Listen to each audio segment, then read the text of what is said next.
The bald man stopped an attractive girl passing by. Hi. Can I ask you a quick question?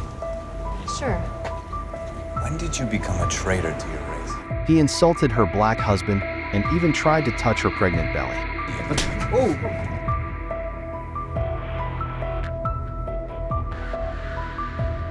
The poor girl fell.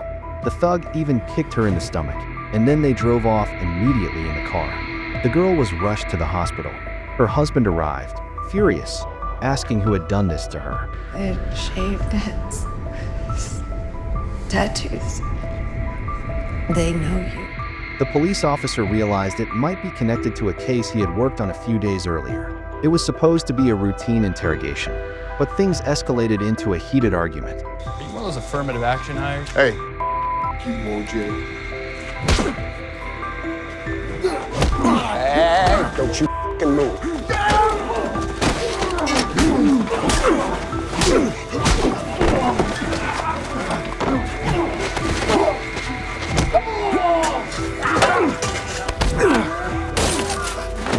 You okay, Brock? No!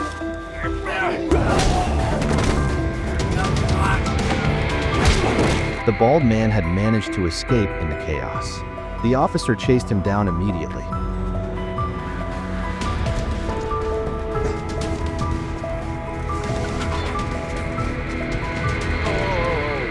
Slow down, Sharp. Let me get you started.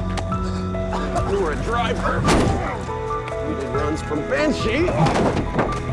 In jail, I got my health. Yeah, but right now, You okay? I was just a driver. yeah, we covered that. Now, how did it work?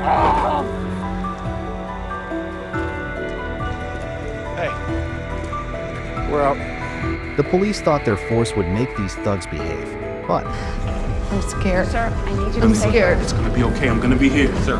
seeing his wife covered in bruises, the officer was desperate to act. But his colleagues stopped him, telling him to stay with his wife while they went after the criminals. The thugs were soon caught, but instead of being scared, they mocked the officers. They believed the law wouldn't punish them because they were white. Shut the f*** up. Shut it! The doctor told the officer his wife had suffered a cerebral hemorrhage from the beating and that they had lost the baby. The officer entered the room sadly, seeing his wife lying in bed. I lost the baby. It's gonna be okay. This is a test. That's all. You just need to get some rest. He consoled her with words, but deep down, he thought that if justice wasn't served, he would take matters into his own hands. That night, the officer returned to the station, walked up to the cell window, pulled down the curtain, and took out his gun. The big thug inside was still mocking him. The officer grabbed a tool, walked over, and opened the cell door. You get past me, and you're home free.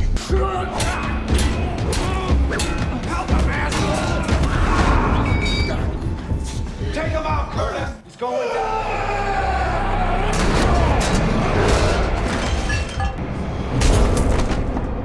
After subduing the thugs, only the bald man remained. The officer stepped out, grabbed another weapon, You get past me, you're home free. and he opened the next door.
When the other officers arrived, the thugs were lying on the floor.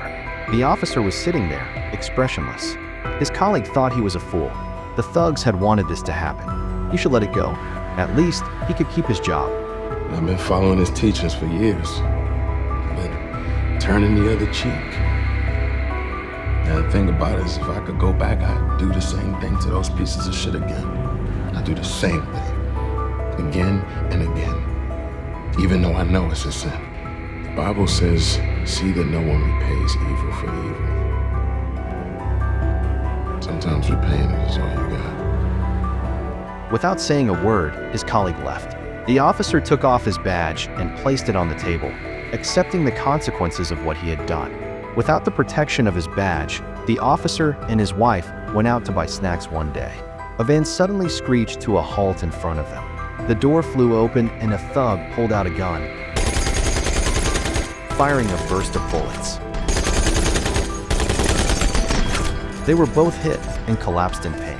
It turned out that 2 of the thugs had survived that day, leading to this tragic end. What do you think? Was the officer right in what he did?